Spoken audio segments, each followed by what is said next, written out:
RMC, Apolline Matin. Allô Marie. Allô, allô, 6h23, RMC, c'est Allô Caro toute cette semaine, avec une question de Fred ce matin, Caroline Philippe. Il est travailleur expatrié dans un pays de l'Union européenne, il a reçu ses 2 doses de vaccin, il veut rentrer en France.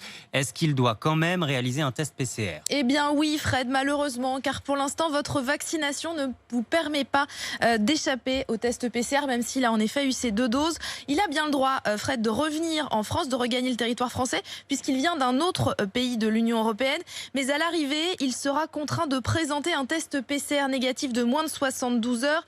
Je vous rappelle les 3 cas de dérogation: les déplacements de résidents transfrontaliers dans un rayon de 30 km autour du domicile et pour moins de 24 heures, les déplacements professionnels dont l'urgence ou la fréquence est incompatible avec la réalisation d'un PCR et les déplacements de transporteurs routiers.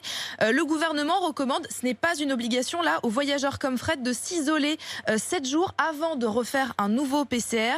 Et en attendant le passeport sanitaire européen, certains pays font déjà évoluer leurs restrictions d'accès pour les personnes vaccinées. Pour l'instant, la Croatie accueille des ressortissants étrangers vaccinés sans aucune condition supplémentaire, tout comme les îles de Madère au Portugal et la Grèce. Et ça sera aussi le cas pour Malte à partir du 1er juin prochain. Elle le fait bien, hein. Elle répond bien aux questions, Caroline Philippe. Si vous aussi vous en avez, n'hésitez pas, vous connaissez l'adresse, c'est allomarie@rmc.fr et on y répondra dès demain à la même heure.